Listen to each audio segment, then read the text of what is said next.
శుభపరిణామం. ఎందుకంటే ఇది మా పార్టీ నేతలో మా పార్టీ నాయకులో చేసేటటువంటి కార్యక్రమం కాదండి. రాష్ట్ర ప్రజల యొక్క మనుగడ, మరి విద్యార్థుల భవిష్యత్తు, అట్లాగే వాళ్ళకి గవర్నమెంట్ ద్వారా అందవలసిన రెండు మేజర్ ఆస్పెక్ట్స్ ఏంటంటే విద్య, వైద్యం. ఇవి జగన్మోహన్ రెడ్డి గారు నాడు నేడు ద్వారా అద్భుతంగా చేసి చూపించాడు.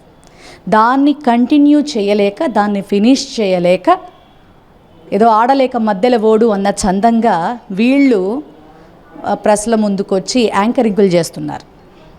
అంతే తప్ప అసలు ఎక్కడ నీతి, నిజాయితీ, నిబద్ధత, వాళ్ళ శాఖల మీద పట్టుగా ఒక మాట మాట్లాడటం కానీ, అసలు పీపీపీ గురించి అసలు దానికి సంబంధించినటువంటి మినిస్టర్ గారైతే అసలు వారికి మహానుభావులు, చేతులెత్తి నమస్కారం చేయొచ్చు.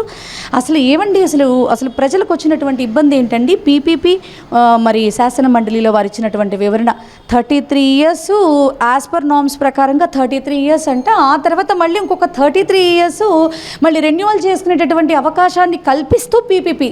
ఇంకెందుకండి అసలు? ఇంకెందుకంటున్నా, 66 సంవత్సరాలంటే how many generations will face that? చెప్పండి.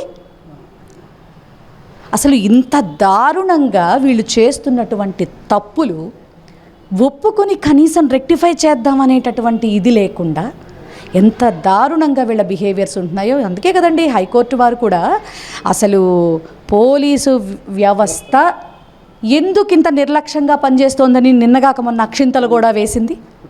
అసలు అది అలాంటి పరిస్థితి జగన్మోహన్ రెడ్డి గారి టైంలో ఏ రోజన్నా జరిగిందా? ఆయన చేసింది 5 సంవత్సరాల పాలనే. కానీ నేను అందుకేనండి ఇటీవల కూడా చాలాసార్లు చెప్పాను, కాకిలా 100 సంవత్సరాలు చేయక్కర్లా, హంసలా కొద్ది రోజులు చేసిన that is YS Jaganmohan Reddy. ఆ పాలన ఆయనకే చెందుతుంది.